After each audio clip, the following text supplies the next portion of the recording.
안녕하세요. 올바른 수능 감각의 길잡이 강의를 담당하고 있는 시너지학원의 남석주 강사입니다.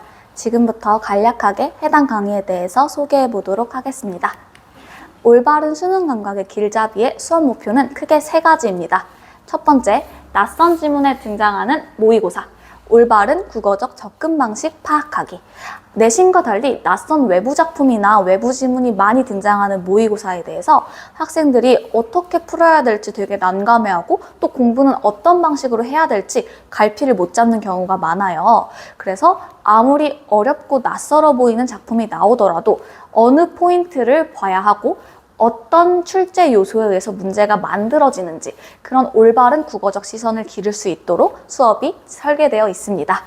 두 번째는 평가원식 문제풀이법, 출제 의도와 정답 간의 연결고리 찾기인데요. 수능 대비 강좌이다 보니 고3 평가원 기출만을 활용하고 여기에 숨어있는 평가원의 출제 요소나 출제 의도들, 문제 유형에 따라 어떤 식으로 접근해야 될지에 대해서 되게 어려운 걸 좀 배우게 돼요. 그래서 아이들이 수능이라는 게 이런 식으로 문제가 지금 만들어지고 있구나. 또 이 문제를 풀 때 정답의 근거는 이러한 출제 요소에서 이렇게 끌어와가지고 답을 내야겠다라는 식의 평가원식 출제 코드를 조금 배울 수 있게 됩니다. 세 번째는요, 배웠으니까 활용해야죠. 학습한 내용을 바탕으로 대치동 사설 모의고사를 미리 경험해보는 시간을 갖습니다. 저는 아이들을 가르쳐 보니까 아이들이 알고 있는 것과 진짜 그 능력을 가지고 써먹을 수 있는 거는 엄청 큰 차이가 있더라고요. 그러니까 제 수업을 듣고 평가원이 이런 출제 패턴을 사용하는구나 이걸 인지해도 실제 시험에서 그런 게 나왔을 때 써먹지를 못해요.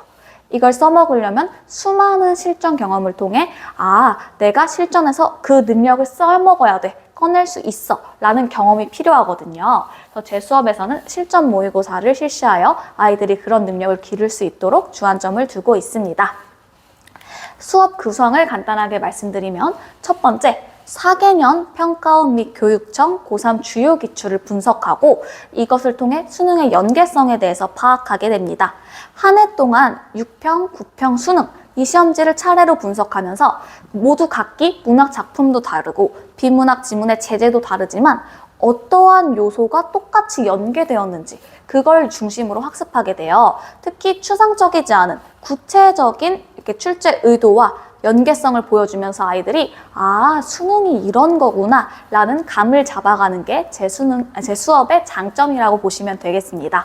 그리고 또 자신 있는 건 아이들을 가르쳐 보다 보면 비문학에 대해서는 애들이 다 그냥 어렵다고 생각하고 어느 정도 열심히 공부를 해요. 근데 문학에 대해서는 조금 아이들마다 상태가 달라요. 잘 맞을 때는 잘 맞고 틀릴 때는 또 엄청 틀려요. 아이들한테 다 물어보면 뭔가 5개의 선지 중에 이상한 거 째면 2개가 남는다. 근데 그 2개 중에 뭘 답으로 선택해야 될지가 굉장히 애매하다. 그래서 문학이 어렵다라는 피드백을 굉장히 많이 받거든요. 그럼 우리 그 피드백에서 아이들이 애매하다라고 문학을 느끼는 건 문학의 출제 원리나 출제 패턴, 오답이 만들어지는 오답 선지의 패턴 이런 걸 분석하기보다 그냥 조금 읽고 이거 맞아 틀려를 비교하니까 생기는 거거든요. 그래서 저희는 독서와 문학을 중심으로 이 겨울방학에는 효과적인 독해법과 오답 선지의 출제 패턴에 대해서 배우게 됩니다.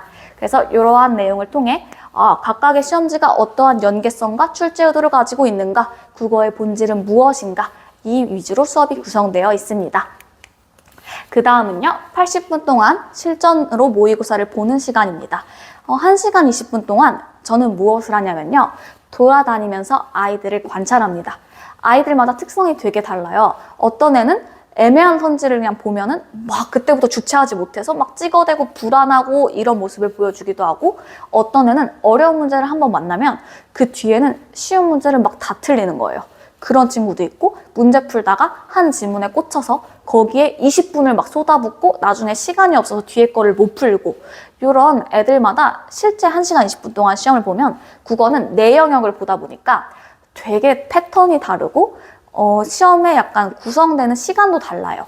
그래서 이런 실전 모의고사를 통해 아이들이 내가 영역별로 배운 걸 적용해봤고 이런 데이터가 쌓였다라는 걸 느낄 수 있고 또 두 번째는 고난이도 시험지에서 도대체 나는 어떤 선택을 했어야 옳은가 이거에 대한 학습을 하게 돼요.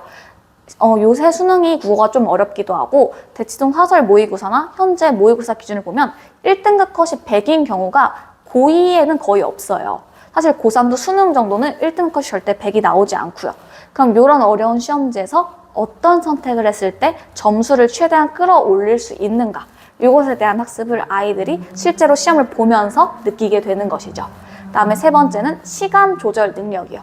실제 시험을 보다 보면 집에서 독서실에서 10분 동안 비문학 문제 풀고 10분 동안 문학 문제를 푸는 것과 달라요. 체감 난이도가. 시간이라는 게 정해져 있으니까요. 그래서 그런 실전 모의고사를 반복하면서 자신만의 적정한 시간 분배 타입을 만드는 것. 그것이 제 수업의 주안점이자 구성이라고 보시면 될 것 같습니다. 다음 세 번째, 네 번째는요, 간략하게 소개해 드릴게요. 세 번째는 스스로 작성하는 수능 출제 매뉴얼 분석 노트입니다. 아이들이 스스로 공부하고 계속 복습할 수 있도록 1등급들이 사실 이런 걸 되게 많이 써요. 그래서 지금부터 수능을 대비하면서 이런 것들을 하나씩 기록해보자 라는 방식으로 제가 강제성을 넣어서 매뉴얼 분석 노트를 시킬 예정이고요. 마지막으로는 시험을 봤으니까 거기에 대한 결과지에 대한 강사의 객관적인 피드백이 필요하겠죠. 강사의 시선에서 너 시험 볼 때 어땠어? 이거 되게 나쁜 행동이야. 고쳐야 돼. 라는 식으로 개별 피드백이 이루어질 예정입니다. 이 두 개는 간단하게 예시자료 보여드릴게요. 이게 매뉴얼 분석 노트 예시자료인데요. 아이들이 쓰신 걸 보면 내용에 대한 것보다 키포인트라고 돼 있으면서 해당 구간이 국어적 요소가 몰빵되어 있으니까 찾고 줄을 긋자. 가장 적절한 문제인 경우는 이런 식으로 풀어야 하고 역접이 나타나는 뒤가 제일 중요하다라는 식으로 일정한 매뉴얼을 만들고 있어요. 이 친구도 지문을 딱 분석해 놓고 어떤 식으로 여기 밑에 와, 과, 함께, 보다, 비해 이런 글자를 주의하자라고 자신만의 매뉴얼을 수립하고 거기에 대해서 제가 잘했다, 못했다, 부족하다라고 피드백을 달아주고 있습니다.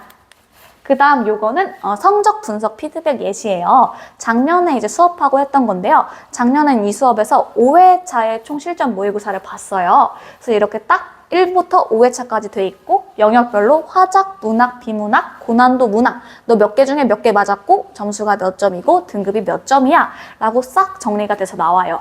그 다음에 마지막으로 제가 돌아다니면서 이제 봤으니까 너 요런 점이 조금 잘했고 요런 점은 조금 부족해. 다음에 실전 시험에서는 이런 것들을 조금 신경 써야 돼 라는 식으로 피드백을 길게 이렇게 달아줍니다. 요거를 했더니 작년에 되게 애들이 좋아했고 이 친구를 보면은 1회차가 5등급이었고 5회차가 3등급이에요. 이렇게 겨울방학 동안 트레이닝을 하고 마지막에 이제 예비 고2 지나서 고2 3월 모의고사에서 얘가 처음으로 1등급을 맞았어요. 그래서 저도 좋았는데 이런 식으로 겨울방학에 조금 실전에 대한 감각을 기르다 보니까 확실히 모의고사에 대한 애들이 자신감이 생기는 게 조금 뚜렷하게 느껴졌던 것 같습니다. 네, 그래서 여기까지 수업 소개는 마쳐보고요. 제 수업에 대해서 딱 한마디를 한다면 이렇게 낯선 모의고사에 대한 두려움을 뛰어넘어 모의고사에 대한 자신감으로 올바른 수능 국어의 터닝포인트가 되다 라고 요약할 수 있을 것 같습니다. 네, 지금까지 영상 봐주셔서 너무 감사드립니다.